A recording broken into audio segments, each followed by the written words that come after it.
live. We are So, live right now. we are live. Awesome. Right. Cool. Welcome, everybody. Happy Friday. That's for my boy Levi, because he is unavailable today. But I have a special guest and a good friend of mine, Daniel Roper. I'm going to introduce him here in a second. But I do want to let you guys know throughout this, if you guys have questions, if you're watching and you want something answered, especially today, there's probably going to be a lot of questions that you're going to want answered as we talk about investments and things like that. This is the investment guru who knows pretty much anything that you want to talk about.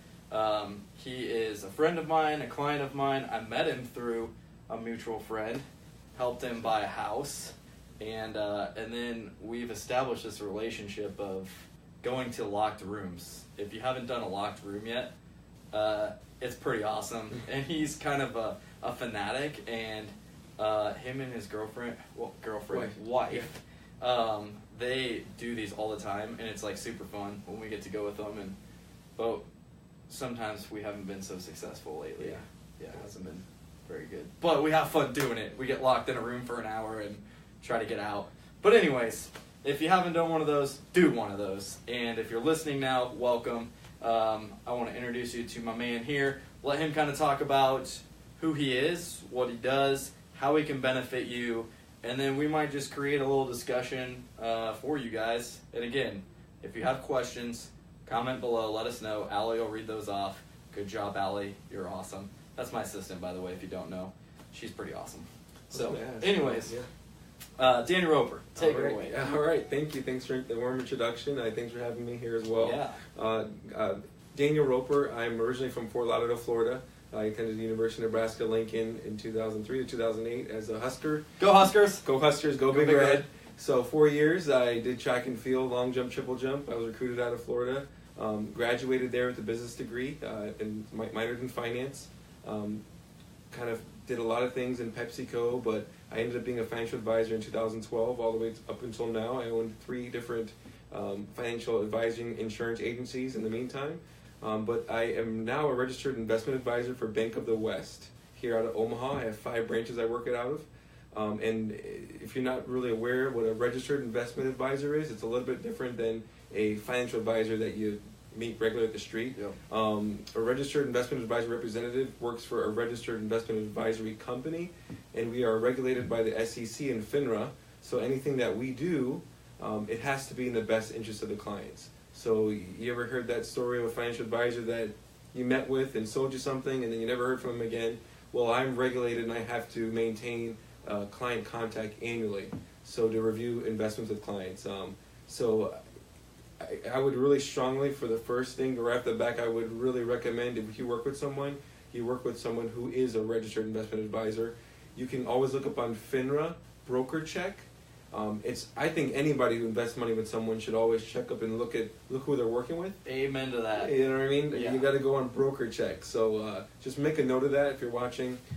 Type their name in. You can look at their background, their history, where they worked at, how many years of service they have in the industry, any complaints, the Wolf of Wall Street, Jordan Belfort, he's on there and he's barred. You can see it. You can see that. All the complaints, That's awesome. all the lawsuits they've been through, all the monies, the liens. You can get the real deal, So it's something, just do your own due diligence. This is your hard-earned money you're putting to work. No different than you going to buy a house and you want to get an appraisal or you want to get an inspection done. You just do your due diligence. Same thing with an investment advisor. You want to make sure that person is working for you and want to make you a ton of money and not in their interest to sell you a product that you don't belong in. Right on. Love it. So I deal with a number of investment products, all the way from mutual funds, individual stocks, options, bonds, all the way till qualified accounts, IRAs, Roth IRAs, 401ks, simple IRAs, SEP IRAs, brokerage accounts, individual brokerage accounts, unit investment trusts, REITs. I want to touch on REITs today since we're talking with the mortgage guru here and the realtor guru, I should say, and a number of different investments. So this is your chance to, if everybody's watching, to just ask me anything in regards of investments, completely free, completely, hey, we're just having a friendly conversation with someone that just wants to help you. because I know that the good intentions that Ryan has and we are definitely great friends, and we have the same common and happy interests and want to do best for you and for anybody who's watching. So yeah, and I think at least for me, coming from the background that I come from, I don't really have a whole lot of knowledge or information when it comes to investing. And I think a lot of times I run into clients that are kind of the same way, where you're working with them and you talk about, like, I think the big thing obviously with me is like investing in real estate, right? It's becoming one of the most big, if not the biggest thing that people are investing in nowadays, but there's other forms of investments, right? So if I'm a person that, okay, I've got a couple properties, or I'm not interested in investing in real estate at this time, but I have some money, I don't know what to do with it, I don't know how I should play with it per se, or whatever you want to say on that, but what's your advice for that person that's like, where do I start? Like, do I set up a meeting with you and we kind of look through like my financial situation and how much money I have and what I own and all this other stuff? Like, what would you say to that person that's like just starting out or just has questions about what does that look like if I want to start investing in something? Okay. Yeah. So write this down. This is 3 simple things you want to get started with. The first thing you want to write down is your liabilities. I never start anybody in investing in anything until they are, close to debt free, or they have good debt, which is mortgage debt, something that's backed by an asset that's not depreciating. So even if you have a huge car loan and a car debt you're paying $500 a month on, I'd want to review that first before we even start talking about the market or other investments. So that's the first thing I'd ask you. The second thing I'd ask you is what is your liquidity needs and what is your risk tolerance? Me, I can sleep at night if I lose $10,000 in the market, knowing that it's going to come back in the future.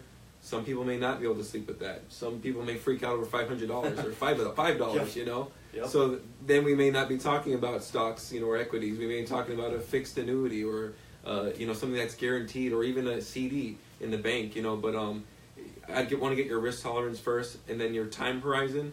How long do you have till you need to use that money? Here's a good example. If you wouldn't want to buy an investment property or a real estate property if you need that money back in 5 years. It's just not smart. You know that. I mean, let's just say the mortgage is 10, 15 years. We would at least want, for you to get cash flow positive. Yep. You'd have to know all these things before getting into that. And then the third thing is knowing where you stand on your income as far as tax qualified versus non-tax qualified. Mm-hmm. I'll give you a good example. Let's just say here's John Smith and Sue Smith. They make $100,000 a year, and they just inherited $50,000 from their grandma in a life insurance policy. Let's just say they chose to invest in a REIT, or they chose to do a rental property, and they chose to put half of it with, buying a rental property, and then half of it with me. I would go down all the qualified accounts that they would be able to invest in. Have you maxed out your 401k to get the match? Mm-hmm. Have you maxed out a Roth IRA? Because these accounts have some kind of benefit where you can get a return on your investment without hoping the market returns it for you. Here's a no-brainer. If you're not putting your money in your 401k and it's 6%, 10% match, you're losing out on 6%. That's a 6% return on your investment. The company, the employer's matching it. It's a no-brainer. Yep. So those 3 things. First, are we out of debt? Because you got to get above zero. You got to get above zero to get ahead. Yep. Rule number 2, you want to make sure that you are what did I say it was tax qualified accounts. Yep. And then rule number 3, I would want to know your risk tolerance. How risky of an investment. And that's where you'd want to start. So I'm gonna piggyback off something you just said too. So you said get out of debt. It's funny because lately I've been having this conversation with a lot of people where, whether they're in their 20s, their 30s, their 40s, their 50s, right? They're like, how do I get out of debt? Where do I start if my income's not changing? What are some things to help me get out of debt? Is that something that you sit down with someone and discuss and plan out, like how they can get out of debt? Or do you have someone else that you refer them to? Like, what do you do for those people that are like, I want to invest, but like right now I obviously want to pay off these things or whatever. Again, if you're watching and you have questions regarding some of these things, please comment below, and Daniel's going to take care of a lot of those questions, because I don't have a lot of knowledge on this stuff, but he does. He knows a lot, and I think you can ask him anything from all the stuff that he's been talking about. But to get back to my question, like with the debt, like where does someone start then if they're in that boat of like, okay, we've got our house, we've got a couple cars, we've got these things, and we want to get out of debt so we can start investing.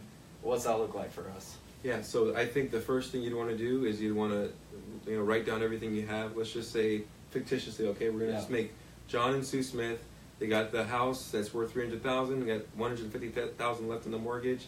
You got 2 cars. One car is an F-150. It's got $10,000 left on it, and then you have maybe about $5,000 in credit card debt. Let's just say that. Yep. We're gonna write all those 3 things down. You're gonna write the house. It's a secured loan, so the bank secures it by the asset that's backing behind that. Usually, the house is going to be your best bet because it appreciates in value. The interest rates are commonly low because it's a mortgage, and then you're going to want to look at the second one, which is a car. That's going to be your second best, even though I don't believe in car loans, because it's like you're investing in a depreciating asset. Yep. But we do have them. I've had them in the past, so we're going to start somewhere. That would be your second one. You'd write the interest rate down and look at the market value of your car, and then the last would be your credit card debt. That would be called unsecured debt, because it's just the good faith that you paying back the borrower. That's going to be the highest interest rate, and it's going to be the worst. It's the worst thing to affect. It negatively affects your credit score. So that's how you'd want to start. The unsecured debt piece, that would be the first one I would attack first, because you don't get any tax benefits by paying off a credit card early. You're paying the highest interest rate on that. And again, there's no backing behind it. There's no asset behind it. There's just the stuff that you bought, whether it's a trip to Cabo San Lucas or, I don't know, a nice scooter. Yeah. I love scooters, by the way. But, but you get what I'm saying. So that's the first thing I would attack first, is let's start with the high interest rate, because that's your biggest return. If you have $5,000 in credit card debt and paying 20%, if I pay the $5,000 off, I just return 20%, because you're going to pay it to them anyways. Yep. And the stock market historically has returned anywhere from 7 to 10% over the long term. So to get 20% back, I mean, you're outperforming the market. And this is why I say, hey, let's start with the debt first, because I can get you a better return just with stuff that you're paying. That's good. I like that. So then, obviously, we got to bring real estate into this at some point, Yes. right? So I think a lot of people think that a financial advisor or someone along those lines is like, they don't want me to invest in real estate. They want me to invest in these stocks and these other things. And what would you say to someone who comes into your office and they're like, hey, listen, I want to get involved and I would highly recommend this too. Like, I think it's important to invest in real estate. I think it's a great asset to have. I think it's a great cash flow to have, as you've heard me in many videos. But I think also it's good to have other options available too, where you're not just putting all your eggs in this real estate basket, but you're putting your eggs in other things as well. So, like, how do you advise someone that comes in and maybe they do have a little bit more money and they're like, hey, I want to buy some real estate, but I also want to get involved with like something else. Like, how do you help them kind of figure out how much money we're going to put here, how much money we're going to put here, and all that kind of stuff? Yeah, so that would be diversifying your portfolio. That's like investing 101.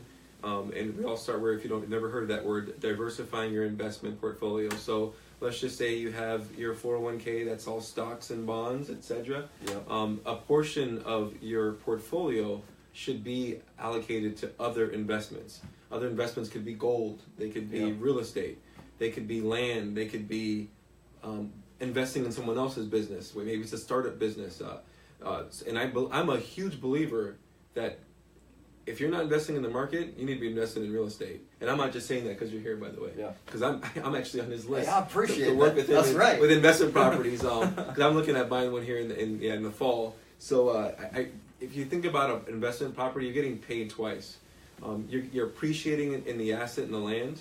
We're always going to need the land there. And you're also, you're buying a piece of something that's going to be paying you, ongoing forever, as long as you upkeep the asset, which is very minimal compared to, even a car.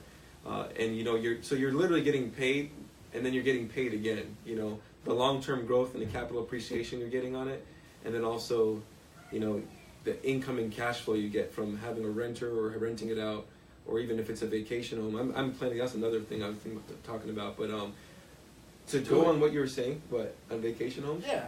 Well, my dream is to buy a rental home in like Hawaii, but Yeah. I mean, it'd have to be, cash flow positive, and I'd have to have enough down in it, to make sure I can do it. But I always thought, if we were spending money to go on a vacation in Hawaii every year, Yeah. Why not invest in something out there? Yep.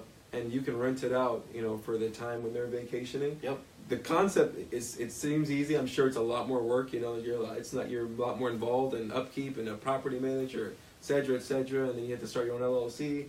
But I think that in the long run, that would be a really tremendous investment. Is maybe because now you're getting a vacation home, you're paying for your vacation. Right. If you really like to go out to Lake of the Ozarks, if you can buy an investment property out there.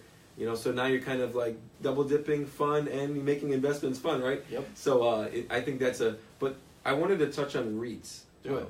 Yeah. So a REIT is a real estate investment trust. It's your way of investing in real estate in a stock market. So it's like, let's just say, for example, you took a company that bought 50 houses here in Omaha and maybe a couple of commercial apartment buildings and then maybe one commercial actual plaza, and they rented it all out to Omaha people, Yep. Nebraska people, and they collected rent. But the actual owner says, hey, this is a lot of properties. I need to pool people's money to get together, and I will share some of the profits with you.